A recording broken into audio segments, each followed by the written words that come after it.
Times up ಸಾವರ್ಗೆ ಸ್ವಾಗತ. ಇಂದು ನಾವು ತಿರುವಣ್ಣಾಮಲೈ ಬಗ್ಗೆ ವಿಶೇಷ ಮಾಹಿತಿಯನ್ನು ಅನ್ವೇಷಿಸಲು ಹೋಗುತ್ತಿದ್ದೇವೆ. ತಮಿಳುನಾಡಿನ ಹೃದಯ ಭಾಗದಲ್ಲಿ ನೆಲೆಗೊಂಡಿರುವ ಈ ಕ್ಷೇತ್ರ ಪಂಚಭೂತ ಸ್ಥಳಗಳಲ್ಲಿ ಒಂದಾಗಿ ಅಗ್ನಿ ತತ್ವವನ್ನು ಪ್ರತಿನಿಧಿಸುತ್ತದೆ. ಅಣ್ಣಾಮಲಯಾರ್ ದೇವಸ್ಥಾನವನ್ನು ಮೊದಲಿಗೆ ಚೋಳರಾಜರು 9ನೇ ಶತಮಾನದಲ್ಲಿ ನಿರ್ಮಿಸಿದರು. ನಂತರ ಹೊಯ್ಸಳರು, ವಿಜಯನಗರ ಸಾಮ್ರಾಟರು ಮತ್ತು ನಾಯಕರ ಆಡಳಿತದಲ್ಲಿ ವಿಸ್ತರಿಸಿ ಇಂದಿನ ಭವ್ಯ ರೂಪಕ್ಕೆ ಬಂದಿದೆ.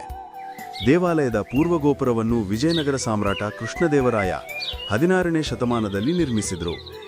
ಪವಿತ್ರ ಅರುಣಾಚಲ ಪರ್ವತವೇ ಪರಮಶಿವನ ಜೀವಂತ ರೂಪವೆಂದು ಭಕ್ತರು ನಂಬುತ್ತಾರೆ. ಪ್ರತಿ ಪೌರ್ಣಮಿಯಂದು ಲಕ್ಷಾಂತರ ಭಕ್ತರು 14 ಕಿಲೋಮೀಟರ್ ಗಿರಿವಲಯಂ ಮಾಡುತ್ತಾರೆ.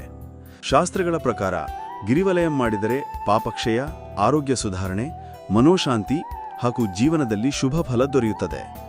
ಶತಮಾನಗಳ ಇತಿಹಾಸ ಹೊಂದಿರುವ ಅಣ್ಣಾಮಲಯಾರ್ ದೇವಸ್ಥಾನ ತನ್ನ ಅದ್ಭುತ ಗೋಪುರಗಳಿಂದಲೂ ವಿಶ್ವಪ್ರಸಿದ್ಧವಾಗಿದೆ.